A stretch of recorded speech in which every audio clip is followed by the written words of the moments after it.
کہ یہ مجلس ہر مہینے کی 8ویں تاریخ کو کی جاتی ہے، اور اس مجلس میں یہ مجلس قمر بنی ہاشم باب الحوائج مولا عباس سے منسوب ہو گئی۔ وہ عباس کہ جس کی عظمتوں کا اندازہ ہم نہیں لگا سکتے، وہ عباس جس کے تو کئی القابات ہیں، لیکن مولا عباس کے القابات میں سے ایک لقب مولا عباس کا یہ ہے کہ مولا عباس کا ایک لقب یہ بھی ملا کہ خطیب کعبہ۔ اب سوال یہ اٹھا کہ مولا عباس کا لقب خطیب کعبہ کیسے ہوا؟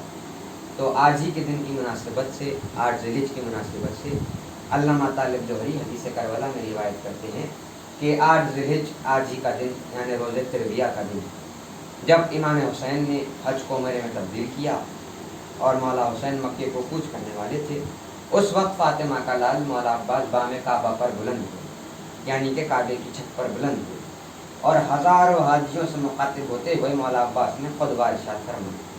آج ہی کا دن تھا، آج ہی کے دن سے مناسبت سے خطبہ مولا عباس کا سماعت فرمائیے۔ فاطمہ کا لال کعبے کی چھت پر بلند ہوا، ہزاروں حاجیوں سے مخاطب ہوتے ہوئے مولا عباس نے خطبہ ارشاد فرمایا۔ اس سے پہلے یہ بات کو میں واضح کرتا ہوا آگے بڑھوں کہ اس کائنات میں اب بھی کچھ لوگ ایسے موجود ہیں جن کا ماننا یہ ہے، جو یہ کہتے ہیں کہ علی کی ولادت خانہ کعبہ میں ہونا یہ علی کے لیے شرف ہے۔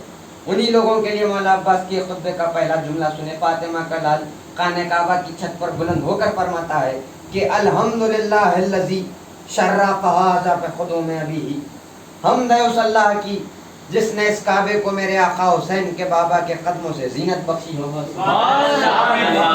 یہ اعلان کر دیا عباس نے کہ خدا نے کعبے کو علی کے قدموں سے شرف بخشا ہے۔ اور پھر مولا عباس فرماتے ہیں بلاغت حضرت عباس تو دیکھیے کہ ظاہری طور پر جب آپ اور ہم کسی سے مخاطب ہوتے ہیں، کسی سے بات کرتے ہیں، تو اس کے عہدے کو، اس کے اسٹیٹس کو پیش نظر رکھتے ہوئے گفتگو کرتے ہیں۔ اللہ اکبر، یہاں مولا عباس کس سے مخاطب ہو کر بات کر رہے ہیں؟ مسلمانوں سے مخاطب ہے، حاجیوں سے مخاطب ہے، کلمہ گوئیوں سے مخاطب ہے۔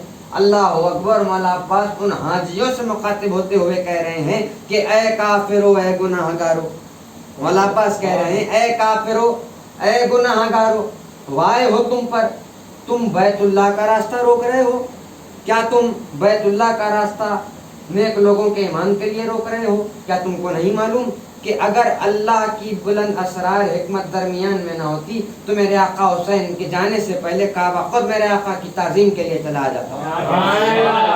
پھر مولا عباس فرماتے کیا تم کو نہیں معلوم کہ ان سے قریب کعبے کے کون ہیں؟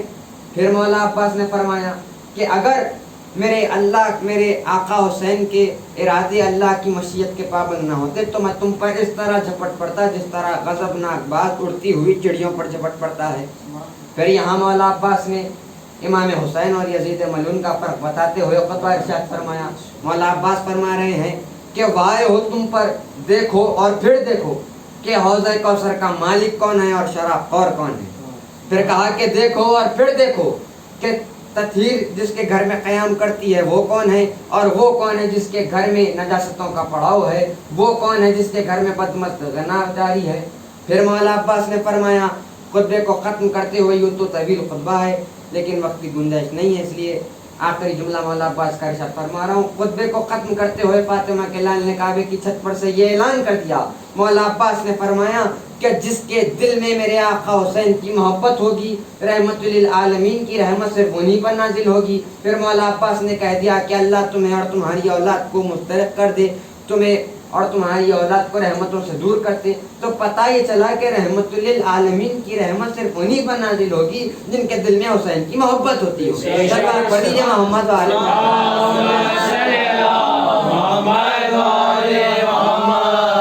ابھی آپ نے حضرت مسلم کا بھی مرثیہ ادا کر سماعت فرمایا ہے۔ یہ وہ شہید ہے کہ جس کی شہادت کے ایام ہے، وہ حضرت مسلم جو سفیر حسین ہیں، جو امام حسین کی نیابت میں کوفے پہنچے۔ جیسے ہی حضرت مسلم کوفے میں پہنچے، پیغام امام حسین کوفیوں کے سامنے رکھا، سب کو امام حسین کا پیغام سنایا، تو ہزاروں کوفیوں نے حضرت مسلم کے ہاتھ پر بیعت کی، لیکن حاکم شام ابن زیاد کو یہ گوارا نہیں ہوا۔ ملعون نے تمام کوفیوں کو لالچ دے کر، کسی کو پیسے کا لالچ دیا، کسی کو کچھ لالچ دے کر تمام کوفیوں کو اپنے راستے سے بھڑکا دیا۔ اور یہ بھی ملا روایت میں کہ جب حضرت مسلم کل کی نماز پڑھانے کے لیے مسجد میں داخل ہوئے تو ساری مسجد مصلیوں سے چھلک رہی تھی، مگر ہائے جیسے ہی نماز ختم ہوئی، اب جو حضرت مسلم نے اپنے چہرے کو پلٹایا تو یہ منظر دیکھا حضرت مسلم نے کہ مسجد میں سوائے مسلم کے کوئی باقی نہ تھا۔ اس طرح حضرت مسلم کا ساتھ چھوڑا کوفیوں نے۔ اللہ اکبر، کیا عالم تھا حضرت مسلم کا، تنہائی کا عالم تھا۔ کوفے میں تھے حضرت مسلم، رات بھر کوفے کی گلیوں میں بھٹکتے رہے۔ ایک مرتبہ طوا کے مکان کے پاس آ کر بیٹھ گئے۔ اتنے میں طوا نے آ کر کہا کہ بتائیے آپ کون ہیں، مسافر دکھائی دیتے ہیں، یہاں کے حالات بڑے ہی پرآشوب ہے۔ حضرت مسلم نے کہا کہ ہاں میں مسافر ہوں۔ ایک مرتبہ کہا کہ بتلائیے آپ کون ہیں، کہا میرا نام مسلم ابن عقیل ہے۔ بس یہ سننا تھا، قدموں پر گر گئی۔ کہا کہ آقا میرے گھر آ جائیے۔ اب جو حضرت مسلم طوا کے گھر آئے، رات گزری، صبح کا وقت نمودار ہوا۔ اب جو حضرت مسلم کو گھوڑوں کے ٹاپوں کی آواز آئی، تڑپ کر کہا کہ طوا مجھے جانا ہوگا۔ یہ کہہ کر اب جو مسلم گھر سے روانہ ہونے لگے، طوا نے کہا کہ آقا گھر سے نہ جائیے گا، مگر ہائے حضرت مسلم نے کہا، ایک ایسا جملہ کہا مسلم نے، تڑپ کر کہا کہ طوا مسلم کو یہ گوارا نہیں کہ مسلم کے رہتے پر مسلم کی وجہ سے کوئی نامحرم تیرے گھر میں داخل نہ ہو جائے۔ میں یہ کہنا چاہتا ہوں، ہائے سید سجاد کا کیا عالم ہوا ہوگا کہ اپنی ماں بہنوں کو دیار بدیار کربلا سے کوفہ، کوفے سے شام دیکھ۔ اللہ اکبر، پھر کیا ظلم ہوا۔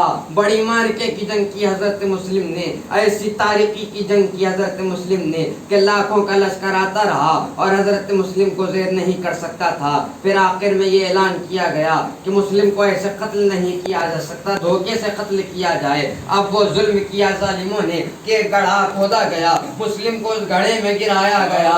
اللہ اکبر، پھر رسیاں ڈال کر مسلم کو اس گڑھے سے باہر نکالا گیا۔ ایک بلند کوٹھے پر آئے، اس کوٹھے پر جیسے ہی حضرت مسلم کو لے کر آئے، اب جو مسلم نے امام حسین کی طرف رخ کیا، کہا کہ آقا حسین آپ پر مسلم کا سلام ہو۔ بس یہ سننا تھا، اپنے مقام سے اٹھے، کہا کہ علیکہ سلام مسلم، بس یہ سلام سننا تھا۔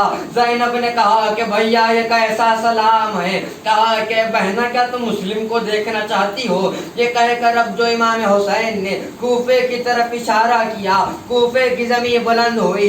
اب وہ منظر دیکھا، ہائے حضرت مسلم کا یہ عالم تھا، اطراف میں عدو تھے، ہر پر خنجر تھا۔ یہ منظر جیسے ہی رقیہ نے دیکھا، مولا حسین نے ایک مرتبہ رقیہ کو بلوایا، کانوں میں بوندیں پہنائی۔ اللہ اکبر، یہ ماجرا شہزادی سکینہ دیکھ رہی تھی۔ شہزادی کو معلوم تھا کہ جب کوئی یتیم ہوتا ہے تو اس کے ساتھ کیسا سلوک کیا جاتا ہے، مگر ہائے شام غریبہ، شہزادی سکینہ پر کیا ظلم ہوا۔ وہ شہزادی جس کو تماچے لگائے گئے، کانوں سے گہڑ چھینے گئے، دیار بدیار پھر آیا۔ اللہ لعنت اللہ علی القوم الظالمین وسيعلم الذين لا يؤمنون بالغیب۔